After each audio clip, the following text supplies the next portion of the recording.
Dan.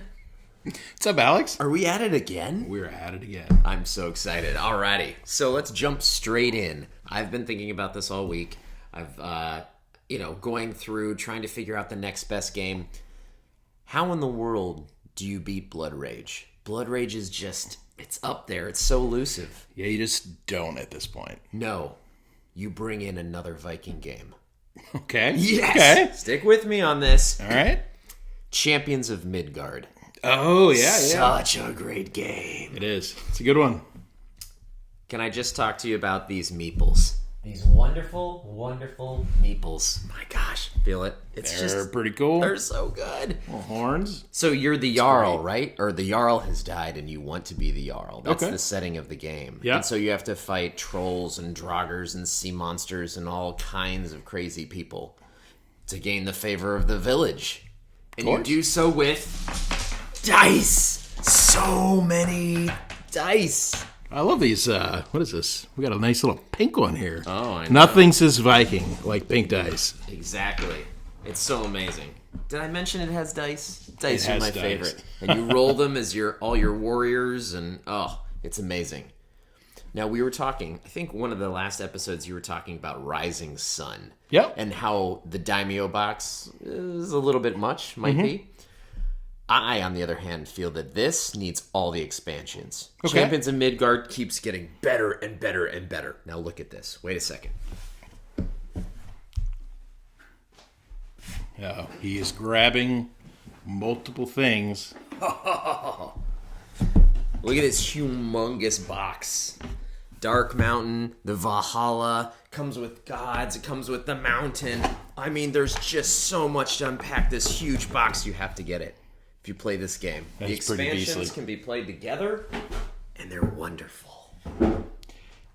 I happen to agree. And then there's this. The playmat. Look at this thing.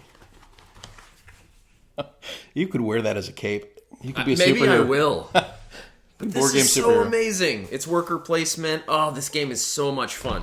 And that's one of the things that I love the most about Champions of Midgard. So, as you said, it's a worker placement game, so it's got that Euro feel. You're gathering resources, but then it's got dice. It's got the randomness, so that it's not the same game every time. It's not the boring, let me go here, let me go there, let me get these ingredients for this recipe to fulfill my quest. It's let me punch this dragon in the face and see what happens. Maybe we'll all die.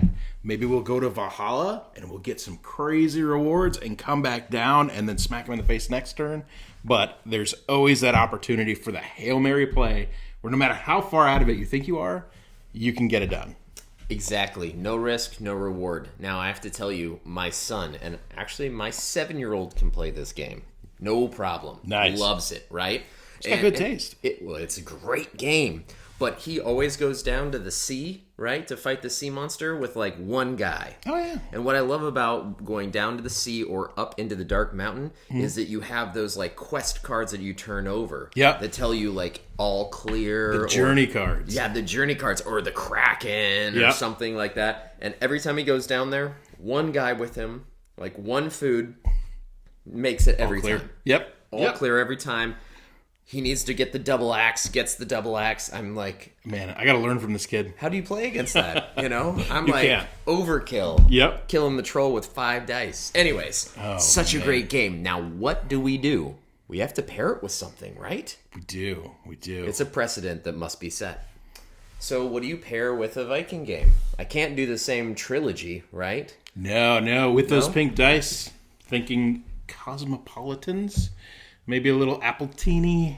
How about some Einstock? Oh. Einstock. So this is from Iceland. Okay. Yes, 60 miles south of the Arctic Circle. They use that amazing glacier water in this. I believe it. This can is very cold. Look at the glacier on the back. And then, of course, the Viking on the front. That is cool. Has to. Oh, there's a Viking on the back too. Yeah. On the glacier. form. So we are going to be drinking. Well, let's cheers it. Let's do this. Yeah. Beer clock. Cheers. Oh man. Boards and Cheers. bottles. There we go. So we're drinking the Arctic Lager. So you get a lot of the hops because it's made with citra hops and citra cryo hops. Cryogenate the hops. Okay. Yep. Mm-hmm. Yep. I'm sticking with it. So it means they can get resurrected when they die. Sure. Yep. And it's also made with Munich and Pilsner malt. So that's where a little of that creaminess comes from. Do citra hops taste like citrus? Because I'm definitely getting some little citrus in here. You definitely get a lot of citrus from the hops in it. It's well named then. Well Actually, the cryogenating process, cryogenic hops, makes it more citrusy.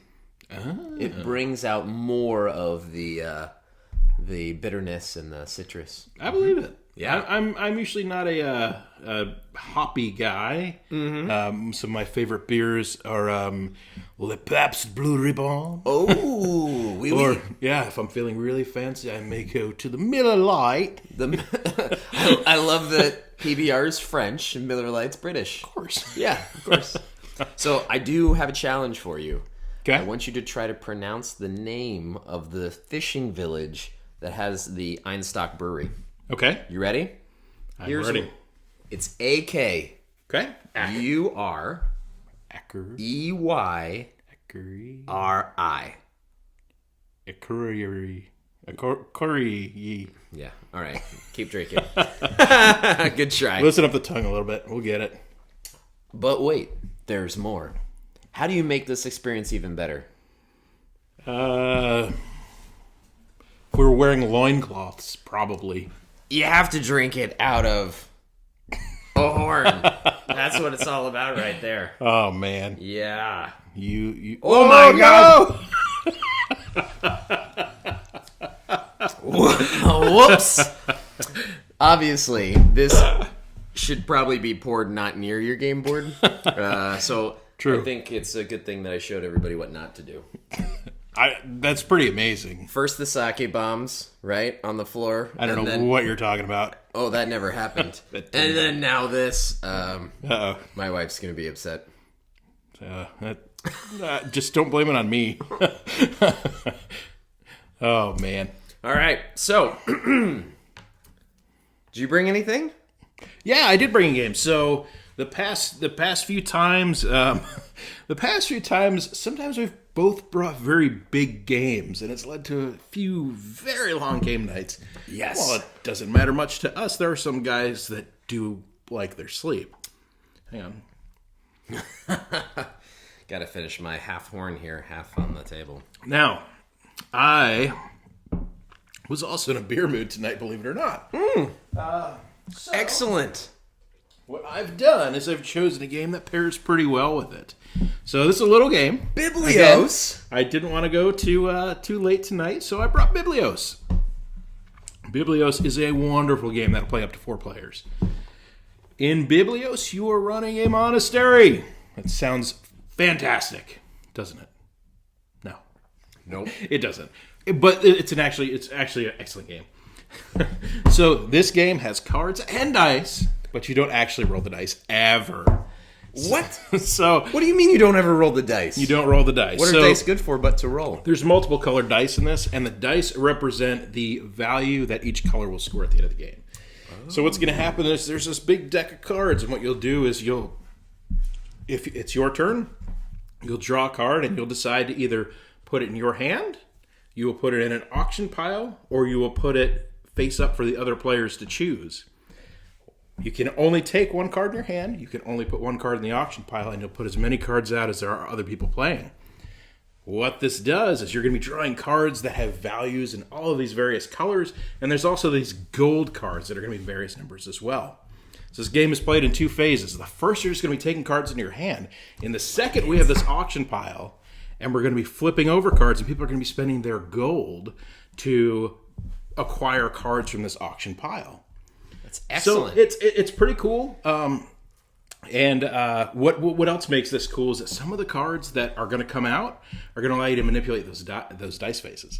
Dice faces. So we might start off with like a 3, all of a sudden you can turn it to a 2, or you can turn it to a 6, so the values on these things are going to constantly change. Game's pretty short. It says it plays in 30 minutes. That's probably pretty conservative.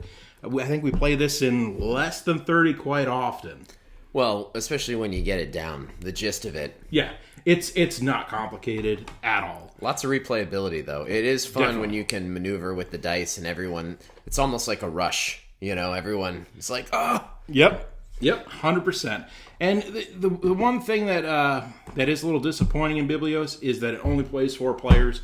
We get more than 4 quite frequently. Tonight we have a 4-player game night, so this is going to go perfect. But when we typically have bigger game nights, we'll pull out For Sale. It kind of has a similar feeling to this. It's a little more silly, where I think Biblios allows you to feel more like a monk. And what can make you feel more like a monk? Some Trappist beer. Some Belgian beer. Trappist, you say. Ooh. So, a triple. Yeah, a couple triples. A double triple. Triple double. There we go. Oh, look at those glasses. Oh, yeah. Wow. Found these randomly. Ooh. They do look familiar. Yeah. From your cabinet. We're at his house after all. So, one of the cool things that you can do is these Belgian beers, these monk-made beers. What can go better with Biblios than stuff actually made by monks? Monks actually make this? Apparently. I thought they had vows of silence and They do. So one of the, I forget now if I'm getting it confused with board games or actual knowledge. So I believe that one of the slogans of the Trappist monks is Ora Labora, which means sounds something pirate. Something similar to prayer and work. So what they want you to do is dedicate your life towards perfecting an art, and making beer is an art. It's gonna come out. I know. Sorry, I don't want to do it, Alex, in this horn. So these beers are supposedly made by monks, Trappist monks. There's a couple Trappist breweries in the world. This happens to be one of them. This is the West Mall Trappist Triple. I do like dark beer. I can't drink a lot of it. I like the flavor of it, but I like one. And I'm also not too into hoppy beers, or as much as it stinks, I don't like craft beers a lot because they make me stupid. It Smells pretty fruity, doesn't it? There's so much happening in the nose. It's so different and exciting. It's pretty hazy. If you can't, I can't even see through too, it. I'm sure, right? It's gotta be. I try to stay away from those. 9.5%. So yeah, it is. But one of the things I like doing.